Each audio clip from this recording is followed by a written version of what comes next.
ጤና ይስጥልኝ። በህብረት ባዩ ነኝ። በቅርቡ እዚህ ሶሻል ሚዲያ መንደር አንድ በድድብና የተሞላ ተግባር ተፈጽሟል። ብዙዎቻችንን ያነቁ የቀሰቀሱና የለወጡ ድንቅ መጻሕፍት ናቸውና በተለይ በቅርቡ የወጣውን ቁጥር 5ን አታንብቡት የሚል የምቀኛ ድምጽ ስንሰማ ጊዜ መጽሐፉ ለብዙዎች ውለታ የዋለ መጽሐፍ ነውና አታንብቡት በፕሮቴስታንቶች ተጠልፏል ለሚለው አሉባልታ ተገቢ መልስ ቢጤ በመስጠት ውለታችንን መመለስ ተገቢ መሆኑን አመንን። ዶክትርናና ድብትርና የተምታታባት ብዙዎች ባለአዋቂነታቸው ይቀጥሉ ዘንድ ከፊት ሆና የመምራት ተልእኮ ያነገበች ናትና ይህንን መጽሐፍ በድፍረት አታንብቡት፣ አትግዙት ብላለች። ሆኖም እኛ ባለን መረጃ መሰረት አታንብቡት ባለች ማግስት መጽሐፉ ተሸጦ ማለቁና ሁለተኛው እትም ገበያ ላይ እንደሚገኝ ነው። ሰዎች በባህሪያቸው የተከለከለን ነገር ማየት ይፈልጋሉ ይባላል። ይህ አባባል እውነት ሳይሆን አይቀርም። ባልተለመደ ሁኔታ መጽሐፉ ከአንድ ወር ባነሰ ጊዜ አልቆ ነው ወደ ሁለተኛ እትም ሄደው። በእርግጥ ሴትዮዋ በስሩ አድርጋ የምትነዳቸው ውስን ተከታዮች ይኖረዋት ይሆናል። እነሱ ባለቻቸው መሰረት ላያነቡት ይችላሉ። እነሱ አላነበቡም ማለት ግን ሌሎች አያነቡትም ማለት አይደለም። ተነጂዎቹ ላያነቡት ይችላሉ። ምክንያቱም ለነሱ እነሱን ሆና የምታነብላቸው እሷ ናትና። ያ ማለት የእሷን አሉባልታ ሰምተው የማያነቡ ሰዎች አእምሯቸውንና ማመዛዘኛቸውን በአደራ መልክም ይሁን ለአንድየዋ ሰጥተዋታል እንደማለት ነው። የግል አእምሮና ማመዛዘኛቸውንም አይኖቻቸውንም ሁለመናቸውን ሰጥተዋታልና እነሱን ሆና ታነብላቸዋለች እንደማለትም ነው። ማንበብን ብቻ አይደለም፣ እምነታቸውን የምታምንላቸው እሷ ነች እንደማለት ነው። ሃይማኖታቸውንም የምትመርጥላቸው እሷው ናት እንደማለትም ነው። ይህ በራሱ ያስቃልም ያሳፍራልም። ምግብ የተራበንና እርቦኛል እያለ ያለን ሰው እርቦሃል ግን አታስብ እኔ እበላለሃለሁ እንደማይባል ሁሉ ማንበብ የሚችልን አንባቢ ደግሞ አታንብብ እኔ አንብቤልሃለሁ አይባልም። እያንዳንዱ ሰው የግል ህይወቱን የሚመራው ኑሮውን የሚኖረው ራሱ ነው። ህይወትና እድሜ ለየግላችን የተሰጠን ነን። ማንም የማንንም ህይወት ባለቤቱን ወክሎ ሊኖርለት አይችልም። ማንም የማንንም ምግብ እሱን ወክሎ ሊመገብለት አይችልም። ማንም ደግሞ ለማንም እኔ አንብቤልሃለሁና አታንብብ ይቅርብህ ሊል አይችልም። አይገባምም አይባልምም።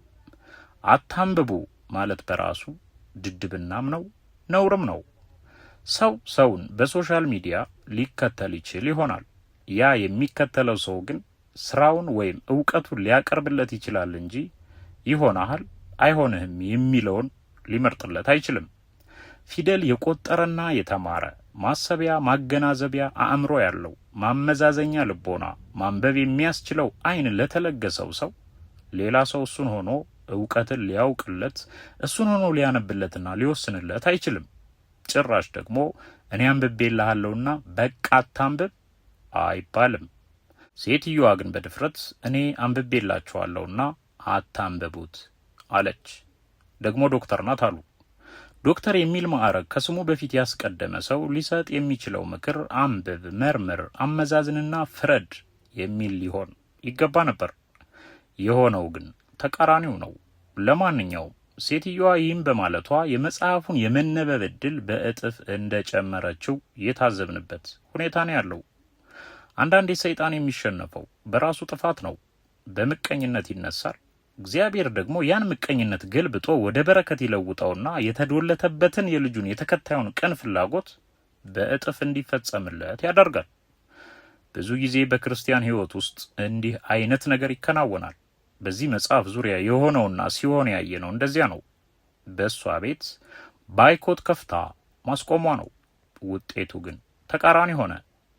የደንቆሮ ድንቁርና ብልህ ለመሆን ሲሞክር ይገለጻል እንዳሉት ክቡር ዶክተር አዲስ አለማየሁ በፍቅር እስከ መቃብር ድርሰታቸው የሴትዮዋ ድንቁርና ብልህ ለመሆን ስትሞክር ቁልጭ ብሎ ታይቶላታል። አታንብቡ እኔ አንብቤላችኋለሁ በሚል ተማርኩ ከሚል ሰው በማይጠበቅ ንክር በግዙፍ ድንቁርና አታንብቡ ብላ በደንብ እንዲነበብ በማድረጓ ከክፋትና ከምቀኝነት የመነጨ ቢሆንም ለመጽሐፉ መነበብ ጥሩ ውለታ ውላለታለች። ያ ባይሆን ጸሐፊው ራሱ የሰላ ብዕሩን መዞ ይሞልጫት ነበር ብቻ ሳይሆን የግብጽ ገድላትን ብቻ መርጣ የመቀስቀስና የማስተማር ትውልዱን የሆነ ንጉሥ ጠብቁ እያለች የማደንዘዝ ቋሚ ተልእኳን ፍርጥርጥ አድርጎ ይነግራት ነበር። ያንጨረጨራትም ለዚያ ይመስላል።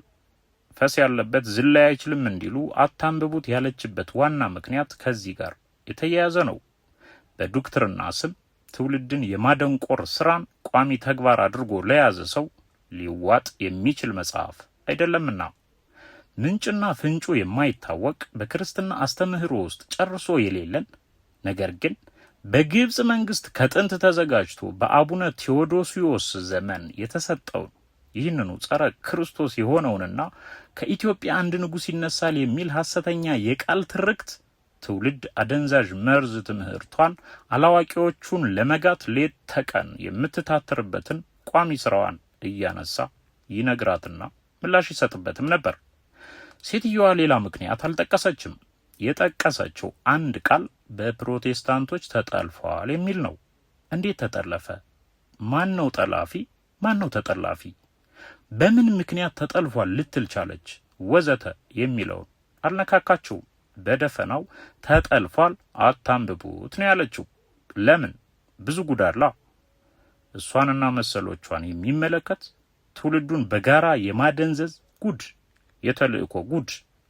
በተረፈ መጽሐፉ የመጽሐፍ ቅዱስ ሕያው ቃሎች የተካተቱበት፣ መጽሐፍ ቅዱስ የተገለጠበት፣ ክርስቲያን የሚጠብቀው ከመቤታችን ከቅድስት ድንግል ማርያም የተወለደውን የትንሣኤ ባለቤት የሆነውን አዳኙን ሕያው የሆነውን ወደ ሕያውነት የሚመልሰውን ጌታችንን ኢየሱስ ክርስቶስን እንጂ ምንጭና ፍንጩ የማይታወቀውን ቴ የሚባል ንጉሥ አይደለም የሚል እውነትን የያዘ መጽሐፍ መቃወም ራሱን ክርስቶስን ከመቃወም ተለይቶ የሚታይ አይደለም። እናም መጽሐፉ የግብፅን አጀንዳ ዋና ስራ፣ ዋና ተልእኮ አድርጎ ለያዘ በወዳጅ ስም ቤተ ክርስቲያን በፍዘቷ እንድትቀጥል ለማድረግ ለሚታትር ግለሰብ በእርግጥም ላይዋጥለት፣ ሊመራው፣ ሊከነክነው ይችላል። መጽሐፉ ውስጥ ያሉት ነፍስን ከማዳን ጋር የተያያዙ ፍሬ ነገሮች ለሷ ካልተመቻት አልተመቻትም ነው። መጽሐፉ ውስጥ ያለው ሕያው ቃል ለሷ አእምሮ ካልመጠነ አልመጠናትም ነው። ለሷ አልመጠነም ማለት ግን ለሌላው አይመጥንም፣ ለሌላው አይጠቅምም ማለት አይደለም። ሴትዮዋ መጽሐፉ ውስጥ ያለውን ሐሳብ ጭብጥና ይዘት እንዲሁም በውስጡ የያዘውን መልእክት እያነሳች መተቸት ትችል ይሆናል። ያን አላደረገችም። በዚያ ፋንታ ጸሐፊውን መዝለፍና የግል ሕይወቱ ላይ ያተኮረ ስድብና አልባሌ አሉባልታ ከመሰንዘር ውጪ ይህ ነው የሚባል ስህተት ነቅሳ አውጥታ አልተቸችም። ደራሲው የት ይኖራል? ሃይማኖቱ ምንድን ነው? በሕይወት አለ ወይ? እሱ ነው ወይ የጻፈው? የምታውቁ ንገሩኝ። ተገሏል፣ እሱ አልጻፈውም። ቅዱስ ገብርኤል ነው ቁጥር 1ን የጻፈው። ከዚያ በኋላ ግን ቁጥር 5ን ቅዱስ ገብርኤል ረድቶት አልጻፈውም ወዘተ የሚል እንቶ ፈንቶ ማውራትና በስሯ አድርጋ የምትመራቸውን መንጋዎቿን አደራ እንዳታነቡት፣ በፕሮቴስታንቶች ተጠልፏል መጽሐፉ ምናምን የሚል ከተማረ ሰው ወይም ሃይማኖተኛ ከሆነ ሰው የማይጠበቅ በእብደት ተጀምሮ በእብደት ያበቃ ባይኮት ነው የከፈተችው። የሚያስቅም የሚያሳቅቅም ገለጻ ሆኖ በንቶ ፈንቶ የተሞላ ግለሰባዊ ዘለፋ ነው የሰነዘረችው። በዚህ ተግባሯ ትውልዱንም ምእመኑንም ማሳት፣ ማደንዘዝ ነው የያዘችው። በክርስቶስ ፋንታ ቴ የሚባል ንጉሥ ጠብቁ የሚል ባይኮት። ይህን ስትል ወይም በዚህ ስትናደድ ቴ የሚባል ንጉሥ እንጂ ክርስቶስ አይመጣም ማለቷ ነው። በሰማይም በምድርም ያልተጻፈ የማደንዘዣ መርፌ ያውም ባለቀ ዘመን ንስሐ ግቡ ዘመን አልቋል ብላ ማስተማር ያለባትን ቤተ ክርስቲያን ወክላ ተጠሪ መስላና ሆና እሱን ተውት፣ ቴን ጠብቁ፣ እሱ ይመጣል፣ ኢትዮጵያን ያስነሳል፣ ትንሣኤ ይሆናል፣ ሰላም፣ ጥጋብ፣ ፌሽታ ይሆናል የሚል ሐሰተኛ ትምህርት ለምን በመጽሐፍ ውስጥ አልተካተተም ነው ጥያቄዋ። ንጉሥ ቴዎድሮስ እያለ እንዴት ክርስቶስን ጠብቁ ይባላል ነው የድንፋታዋ አንዱ መንስኤ። ስለ ክርስትና ለማውራት በቴዎድሮስ ንጉሥ መምጣት ማመን ግዴታ ነው ያለው ማን ነው? ለምሳሌ በእነዚህ መጽሐፍት ውስጥ በየትኛውም ቅጽ ቴዎድሮስ ስለሚባል ንጉሥ መነሳትና ስለ ኢትዮጵያ የብቻ ትንሣኤ አልተጻፈም። ሴትዮዋ ግን በሌላው ቅጽ የተጻፈ በዚህ ግን የተካደ አስመስላ ለማቅረብ ነው የሞከረችው። መጽሐፎቹ ደግሞ መጽሐፍ ቅዱሳዊ መሰረት ያላቸውና ከዘመኑ መዘመን ጋር ተያይዞ እየመጣ ስላለው ጠቅልሎ የመግዣ ዘዴ፣ ስለ ዲጂታሊዝም፣ ስለ ግሎባሊዝም የሚተነትን ስለ አሰራሩና ስለ ዘመናዊ አገባቡ የሚገልጹ ተወዳጅ ክርስቲያናዊ መጽሐፍቶች ናቸው እንጂ ንጉሥ ይነግሳል እኛም እናርፋለን የሚል እብደት ውስጥ አልገባም። ብዙዎቻችንም አንብበናቸዋል። ኢትዮጵያ ቅድስት ሀገር ናት። አዎ ናት። ያ ማለት ግን ቅድስናዋ 40 ዓመት በሚገዛ ንጉሥ ይደመደማል ማለት አይደለም። ብቻዋን ትነሳለች ማለትም አይደለም። እንዲህ አይነት ክርስቲያናዊ አስተምህሮ የለም። ደግሞም ምድሪቱ ቅዱስ ምድር ናት ማለት ትውልዱ ቅዱስ ነው ማለት አይደለም። ዘመን እያበቃ ነው፣ መዳኛህን ያዝ፣ ወንጌል ላይ ትኩረት አድርግ፣ ቅዱስ ሆነ ተገኝ ነው ብዙ መልእክት ያነበብነው እሱኑ ነው። ብዙ ኮተታ ኮተትተን ሰማይ ሰማይ እንድናይ ያደረጉ አምላካዊውን ሰማያዊና መንፈሳዊ ጥበብ ላይ እንድናተኩር ይረዱን ስለ ዘላለማዊ ሕይወት የሚተርኩ የሥጋ ሳይሆን የነፍስ ጉዳዮችን የያዙ መጽሐፍት ናቸው። ይህም ቅጽ እንደዚያው። መጽሐፍቱ ተወዳጅ የሆኑትም በእነዚህ ምክንያቶች ነው። በጣም የተነበቡ ኢትዮጵያዊ መጽሐፍት። ይህን ጽሑፍ ለማዘጋጀት መረጃ ስናሰባስብ ከአሳታሚዎች የተረዳ ነው። ቁጥር 1 250 ሺህ ኮፒ፣ ቁጥር 2 55 ሺህ ኮፒ፣ ቁጥር 3 100 ሺህ ኮፒ፣ ቁጥር 4 110 ሺህ ኮፒ የታተመና የተሰራጨ ብዙዎች ያነበቡት ነው። ቁጥር 5ም ገና ከጅምሩ በዚህ መጽሐፍ በተወደደበት ዘመን በታተመ ማግስት ያለቀ ተወዳጅ መጽሐፍ ነው። ከጀመረው ጭብጥና ይዘት አልወጣም። ይልቁንም የተሻሻለና የጠራ ድንቅ ሐሳብ ጨምሮ የመጣ የነፍስ መጽሐፍ ነው። ነገር ግን በውስጡ ኢየሱስ ክርስቶስ የሚል ቃል ተጠቅሟል እና ላይጠቀም ነው። የሚመጣው ጌታችን ኢየሱስ ክርስቶስ እንጂ ቴዎድሮስ የሚባል ግብፃዊ ንጉሥ አይመጣም ይላል።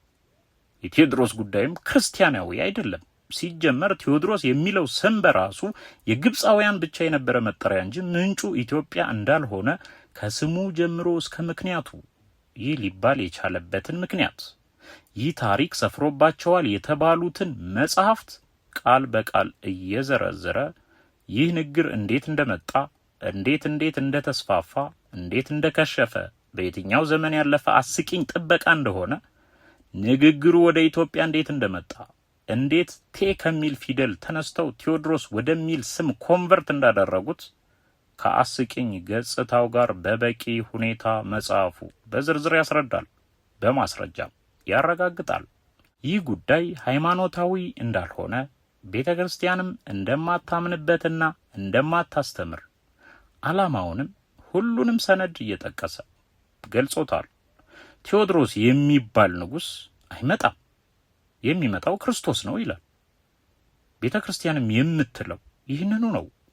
ምናልባት እንደ መብት ካየነው ቴዎድሮስ የሚባል 40 ዓመት የሚገዛ የሆነ ንጉሥ ይመጣል ብሎ በየዋህነት መጠበቅ ይቻላል፣ ምንም እንኳ በክርስትና አስተምህሮ ውስጥ የሌለ ነገር ቢሆንም።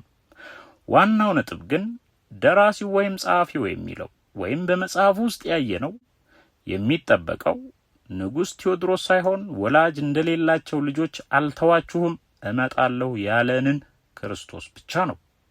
የክርስትና መጀመሪያም መፈጸሚያም ጌታችን መድኃኒታችን ኢየሱስ ክርስቶስ እንጂ ቴዎድሮስ የሚባል የማይታወቅ ንጉሥ አይደለም ይላል። ክርስቶስ እንደሚመጣ በሕያው ቃሉ ተጽፏል፣ በአንደበቱ ነግሮናል። እሱም ነው ወንጌል የሚባለው። በቅዱስ ቃሉ ሰፍሯል። ቴዎድሮስ የሚባል ንጉሥ እንደሚመጣ ግን በሰማይም በምድርም አልተጻፈም። የተጻፈ ነገር ካለ የተጻፈው እንደማይመጣና እንደሌለ ነው። የአንድን አገር የብቻዋን ትንሣኤ የሚጠብቅ ትውልድ፣ የአንድ አገር የብቻዋ ትንሣኤ የሚባል ነገር ጨርሶ እንደሌለ ነው። ካለና ከተጻፈ ማምጣት ማቅረብና መሞገት ነው።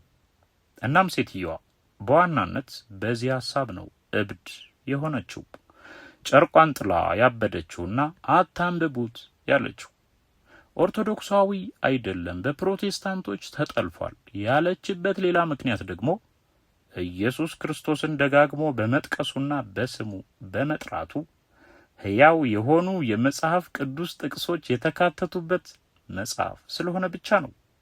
ወንጌል መሰበክ አለበት በማለቱ ነው። አዎን መሰበክ አለበት። ወንጌል ይሰበክ ማለት ጸረ ኦርቶዶክስነት ከሆነ የእሷን ኦርቶዶክስ ትፈትሽ። ወንጌል አይሰበክ የሚል ኦርቶዶክስ የለም።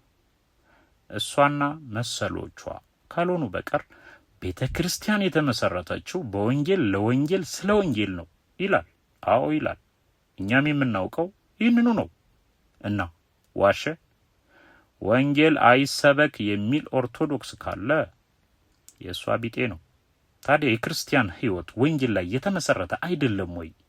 መጽሐፍ ቅዱስ በማርቆስ ወንጌል ምዕራፍ 8 ቁጥር 38 በዚህም በዘማዊና በኃጢአተኛ ትውልድ መካከል በእኔና በቃሌ የሚያፍር ሁሉ የሰው ልጅ ደግሞ በአባቱ ክብር ከቅዱሳን መላእክት ጋር በመጣ ጊዜ በእርሱ ያፍርበታል ይላል። ዝቅ ብሎ ሉቃስ 9:26 ደግሞ በእኔና በቃሌ የሚያፍር ሁሉ የሰው ልጅ በክብሩ በአባቱና በቅዱሳን መላእክቱ ክብርም ሲመጣ በእርሱ ያፍርበታል ይላል። በወንጌል የሚያፍር ካለ ጸረ ወንጌል የሆነ የወንጌሉ ባለቤት የሕያው ቃሉ ባለቤት በመላእክት ፊት ያፍርበታል፣ ሊያፍርበትም ይገባል። ዋጋ ከፍሎ ያዳነን አምላክ አለመቀበል እንዴት አያሳፍርም? እንዴትስ ይካዳል?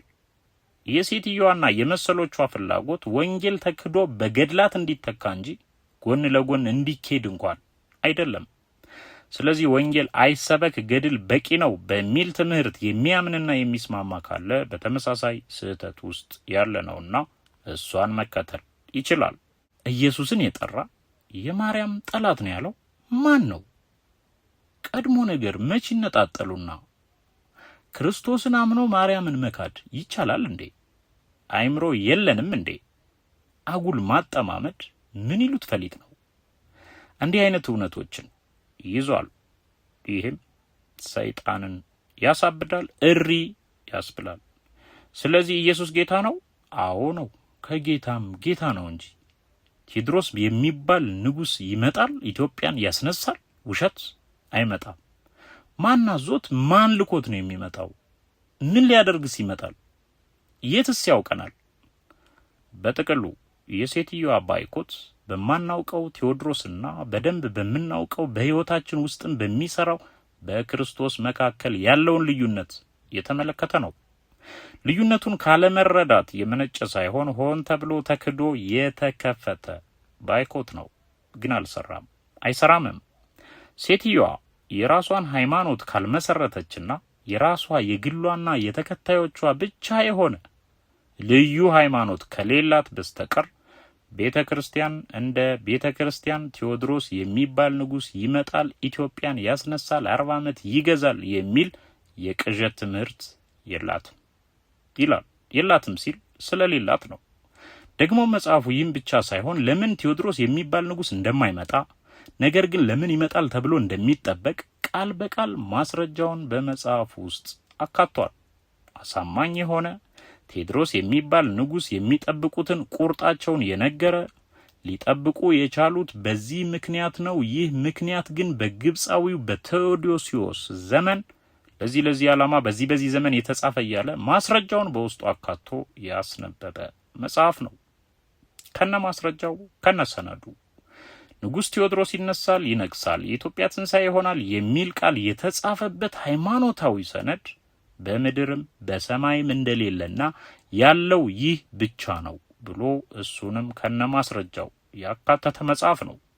መጽሐፍ ውስጥ ምክንያቱንም መጃጃሉንም ለመጃጃል ያበቃንን ሰነድም በግልጽ አስቀምጦም ከዚህ አንጻር የሚመጣው ክርስቶስ እንጂ ቴዎድሮስ የሚባል ንጉሥ አይደለም እያለ ድምዳሜው ከነ ሰነዱ የሰፈረበት መጽሐፍ ነው። ይህን ሲያደርግ ጠባቂዎች ላይ በጋለ ከንቱ ተስፋቸው ላይ ቀዝቃዛ ውሃ ቸለሰበት ማለት ነው። በዚህም ተቆጡ፣ ተሳደቡ ነው። አታንብቡት አሉ፣ ተባባሉ ነው። ይህም እንግዳ ነገር አይደለም። ምክንያቱም የሐሰተኛውን ክርስቶስ መንገድ የሚጠርጉ አሉ፣ የእውነተኛውን ክርስቶስ መንገድ የሚጠርጉ አሉ። በእኛ እይታ ደግሞ በዚህ መጽሐፍ የተቀመጠው አንድ እውነት ትውልዱን ለማደንዘዝ ትንሣኤ ጠባቂ እንጂ መጪውን አምላክ ጠባቂ ምእመን እንዳይኖር የማድረግ ሴራቸውን አጋለጠ ነው። አንድ እውነት ስንል በዚህ መጽሐፍ ውስጥ ከተካተቱ በርካታ ምዕራፎች ውስጥ ይህን ምዕራፍ ብቻ ነጥለን እያየን ስለሆነ ነው። ሌሎች ዓለም አቀፍና አገር አቀፍ ጉዳዮች እንዲሁም መንፈሳዊ ሙግቶችን የያዙ በርካታ ምዕራፎች ስላሉና እነሱን ለአንባቢው ፍርድ ትተን ይህን ምዕራፍ ብቻ ነጥለን እያየን ስለሆነ ነው እንጂ መጽሐፉ ውስጥ ያለው ታሪክ ይህ ብቻ ሆኖ አይደለም። እንደውም ይህ ጉዳይ የመጨረሻው ምዕራፍ ላይ የሰፈረ ነው። ተራ ጉዳይ ስለሆነ ይመስላል በስተመጨረሻው ምዕራፍ ነው የሰፈረው። በሌሎች ምዕራፎች ሳይንስ፣ ሃይማኖት፣ ፍልስፍና፣ ታሪክ፣ ግሎባላይዜሽን፣ ዲጂታላይዜሽን እያለ ወደ መጨረሻው መዳረሻው ወደ ሳታኒዝም እንዴት እንደሚሄድ ስለ አንቲማተር፣ ስለ ቢግ ባንግ ቲዮሪ፣ አሳፋሪ ሽንፈት ወዘተ በርካታ አስተማሪና ቀስቃሽ ህይወት ለዋጭ የሆኑ ክርስቲያናዊ ትምህርቶችን ከኳንተም ፊዚክስ ቀመሮች ጋር አምቆ የያዘ ድንቅ መጽሐፍ ነው። በቤተ ክርስቲያን ወንጌል እንዳይሰበክ ስለሚዶልቱ ክፎች ሳይቀር የተገለጸበት ችግር መፍትሄ የተተነተነበት ድንቅ መጽሐፍ መሆኑን ነው የተረዳ ነው። እናም አንዱና ዋናው ምክንያት ቴዎድሮስ የሚባል ንጉስ ጨርሶ የለም አይመጣም የሚለው ነው። ካለ አለ የምትሉበትን መንፈሳዊ ሰነድ ማምጣት ነው። ጸሐፊው የሌለበትን ምክንያት ቁጭ አድርጎታል። እውነት ነው፣ የለም፣ እኛም አልተማርንም። ካለ አምጡ። ፍካሬ ኢየሱስ ላይ አለ ምናምን እያላችሁ አታምታቱ። ገጹን ጠቅሳችሁ ቃል በቃል ቴዎድሮስ የሚባል ንጉስ በኢትዮጵያ ይነሳል፣ የኢትዮጵያ ትንሣኤ ይሆናል የሚል አምጡ ነው። ግን አይመጣም። የሌለና ያልተጻፈ ነገር ከየትም አይመጣምና ከማለት አልፎ ቤተ ክርስቲያን እንደማታምንበት በአስተምህሮዋ ውስጥም እንደሌለ በደንብ አስረግጦ ገልጿል። ስለዚህ አለ ለመኖሩም ለመምጣቱም ማስረጃው ይሄ ነው ብሎ መግለጽና መሞገት እንጂ በባዶ ሜዳ ውርጋጥ እያሉ መሳደብ ውርጋጥነት ነው። ጸሐፊው ላለመኖሩ ማስረጃ ከጠቀሰ አለ የተባለው በዚህ ሰነድ ምክንያት ነው፣ ይህ ደግሞ በግልጽ እንደምታዩት የሚናገረው ስለሌላ ታሪክ ነው ብሎ ኮት አድርጎ ያስቀመጠን መጽሐፍ ተጠልፏል ማለት የአላዋቂነት ጥግ ነው። የባለ ተልእኮች ድንፋታ ነው። የሌለን ነገር አለ ብሎ ለመሞገት የግድ አለ የተባለበትን ማስረጃ ማቅረብ እንጂ በደነዘዘ አእምሮ ሞጋቹን መስደብ ትርፉ ራስን ማውረድ፣ ማንነትንና ተልእኮን ማጋለጥ ብቻ ነው። አታንብቡት፣ አትግዙት የተባለበት አንዱና ዋናው ምክንያት ይህ ነው። ይህም ትውልዱ የሌለን የብቻን ትንሣኤ እየጠበቀ ሲጃጃል እንዲኖርና ከአምላኩ ሕያው ቃልና ሕያው አስተምሮ ጋር አቆራርጦ የክፉ መንፈስ ሰለባ ሆኖ እንዲቀጥል የማድረግ ሴራ ነው። ሁለተኛው ዋና ምክንያት ደግሞ የሆነው የእግዚአብሔር ቃል በመጽሐፉ ውስጥ በግልጽ መስፈሩ ነው። እንዳልነው ስለ ኢየሱስ ክርስቶስ ዳግም መምጣት በመጽሐፉ ውስጥ በመጽሐፍ ቅዱስ ተጠቅሶ በመገለጹ ምክንያት ነው። ሴትዮዋን ያሳበደው ጉዳይ ለምን መጽሐፍ ቅዱስ ጠቀሰ ከሆነ ሁሉም መጽሐፍቱ የመጽሐፍ ቅዱስ ቃሎችን መሰረት ያደረጉ ናቸው። እናውቃቸዋለን። ከ2007 ዓመተ ምህረት ጀምሮ ለ11 ዓመታት በትኩረት አንብበናቸዋል። በሁሉም ቅጾች የኢየሱስ ክርስቶስ አዳኝነት፣ የመጽሐፍ ቅዱስ እውነትነት፣ ሕያው ቃል መሆኑ፣ ቃሌ ከሚያልፍ ሰማይና ምድር ቢያልፍ ይቀላል የተባለለት ሕያው ቃል ስለመሆኑ፣ አሳቹ መንፈስ ስራውን ስለመጀመሩ፣ ነፍስ ዘላለማዊ ስለመሆኗ፣ ከክፉ መንፈስ መነጠቅ የሌለባት የአምላክ እስትንፋስ ስለመሆኗ ምኑ ቅጡ በሁሉም ቅጾች ክርስትና ተብራርቷል። መሰረቱም ሕያው ቃል መደምደሚያውም ሕያው ቃል ነው። እኛ ያነበብነው እሱን ነው። በዚህም መጽሐፍ ያለው እሱ ነው። ሕያው ቃል ሕያው እውነት ነው፣ ዳኑ ነው። ሴትዮዋ ይህኛው መጽሐፍ ለየት ያለባትና ውስጧ ያለውን መንፈስ ያስቆጣባት የክርስቶስ ኃይል በላቀና በበለጠ ሁኔታ መገለጡ፣ አዳኝነቱ መነገሩ ብቻ ነው። ይህ ደግሞ ክርስቲያንን የሚያስቆጣ አይደለም፣ የሚያኮራ እንጂ። ሌላ የስድብ ቃል በመጽሐፍ ውስጥ የለም። ካለ አንብቡና አምጡ፣ ሞግቱ፣ ግን አታመጡም። መጽሐፉ የቀረበው ደግሞ ለመላው ማንበብ ለሚችል ኢትዮጵያዊ ሁሉ ነው። ስለዚህ የሚባለውን ነገር አንብቦ ማረጋገጥ ይቻላል። በተረፈ ጸሐፊው እንደ ክርስቲያን ወንጌል ይሰበክ ይላል። አዎ መሰበክ አለበት። ክፍተት ይደፈን ይላል። አዎ መደፈን አለበት። ይህን ሲል ወደ ዓለም ሁሉ ሂዱ ወንጌልንም ለፍጥረት ሁሉ ስበኩ የሚለውን ቃል ጠቅሶ እንጂ ከራሱ እየተናገረ አይደለም። ይህም በእኛ እይታ ተገቢ ነው። እሷ አለች አይደል እንዴ ምንም አይነት ሰማያዊና ምድራዊ ማስረጃ የማይቀርብበትን ቴዎድሮስ የሚባል ንጉሥ የምትጠብቅ ያልተጻፈ በየትኛውም ገድላት በየትኛውም ሃይማኖታዊ መጽሐፍት ያልተጠቀሰ ንጉሥ መጥቶ ያስነሳናል፣ ኢትዮጵያ ትነሳለች የሚል ጥበቃ ውስጥ ያለች። ስለዚህ ሰው ይመጣል ያስነሳል ብሎ የሚያምን ነው መነበብ ያለበት ወይስ ትንሣኤ ማለት የክርስትናው መስራችና ባለቤት የሆነው ጌታችን መድኃኒታችን ኢየሱስ ክርስቶስ ነው፣ ቃሉ ሕያው ነው፣ ይመጣል የሚል ነው መነበብ ያለበት? በጣም የሚገርም ነው፣ የሚያሳፍርም ጭምር። በፈጠረው አምላክ የሚያምን ክርስቲያን 40 ዓመት ስለሚገዛ ምድራዊ ንጉሥ ሳይሆን ዘላለማዊ ሕይወት ስለሚሰጠው ኃይልና ቅዱስ ንጉሥ ያስባል እንጂ እንዴት አንድ ቴዎድሮስ የሚባል ግብፃዊ ንጉሥ ይጠብቃል? እንደ አንድ ክርስቲያን አምላኩን አዳኙን መጠበቁና ክርስቶስን ጠብቁ ማለቱ እንዴት ሊያሰድበው ይችላል? እንዴትስ መጽሐፉን አታንብቡት ልትል ቻለች ስንል ነው ምክንያቷ ቁልጭ ብሎ የሚገለጥልን። ባጭሩ ዶክተር መስከረም ለቺሳ ደበሌ መጽሐፍ ቅዱስንም አታንብቡ እያለች ነው። ይህ ደግሞ የርኩስ መንፈስ ሐሳብ እንጂ የቤተ ክርስቲያንም የክርስቲያንም ሐሳብ አይደለም። ከሆነ ውሰዱት፣ ሌላውን እንተው።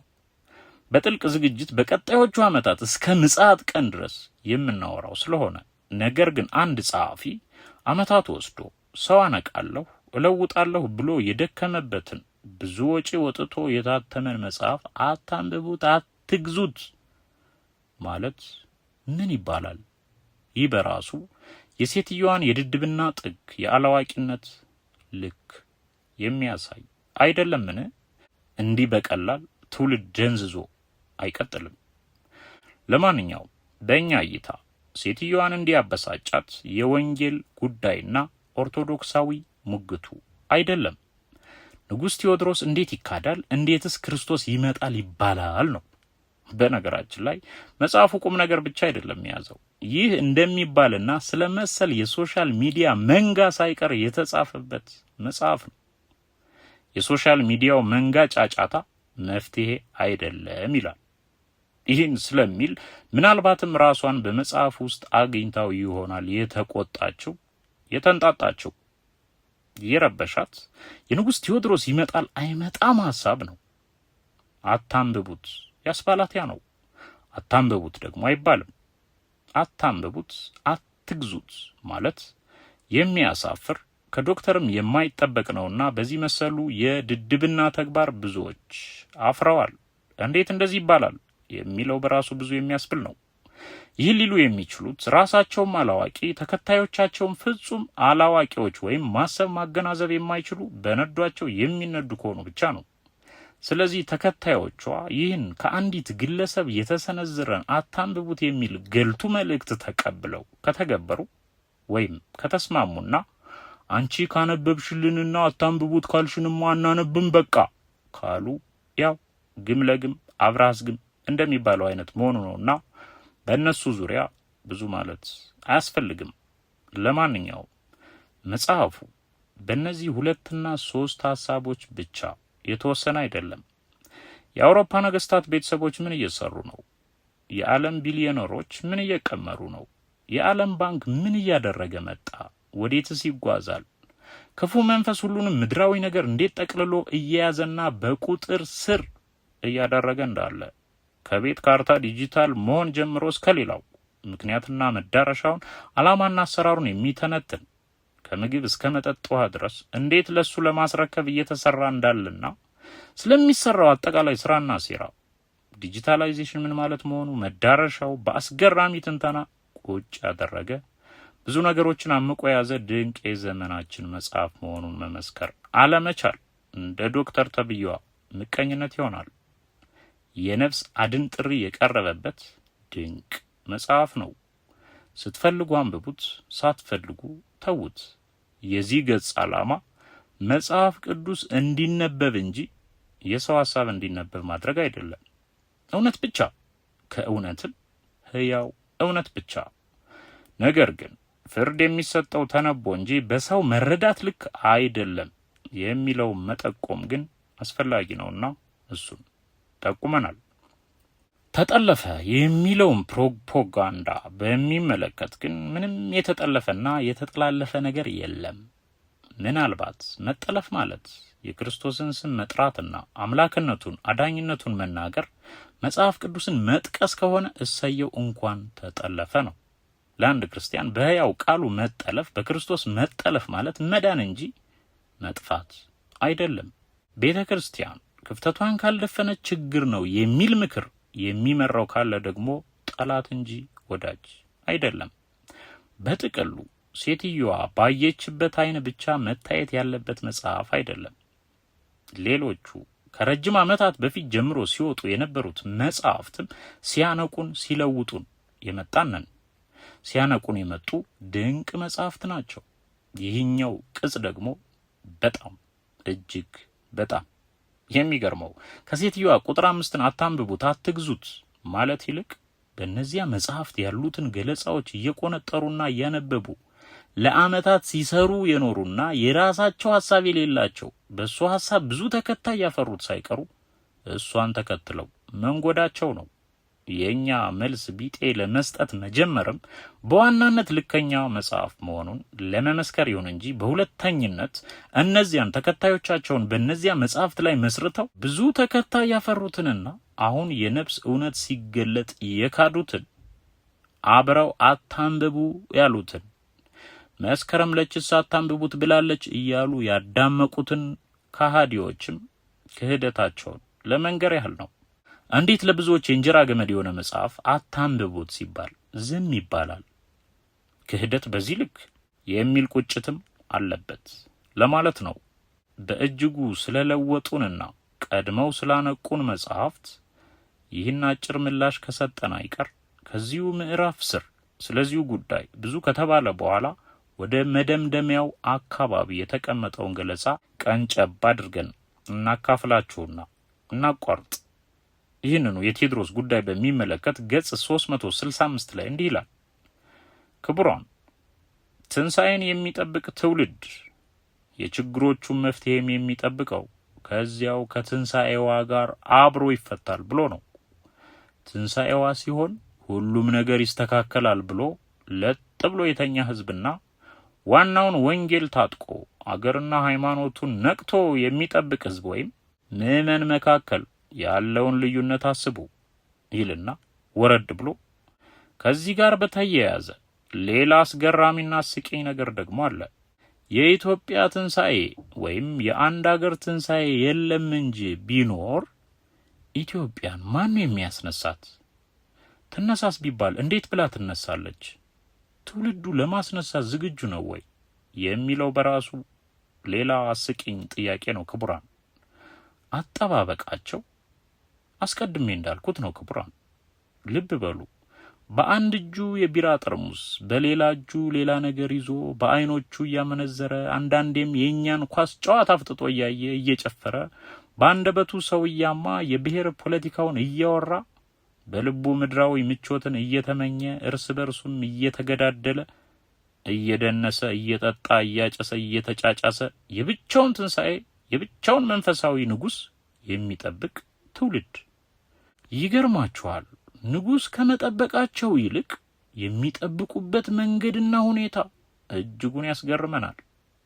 ኢትዮጵያ ትነሳስ ቢባል ያስነሷት ይሆን በሚያስብል ሁኔታ ውስጥ ያለ ሕዝብ ነው።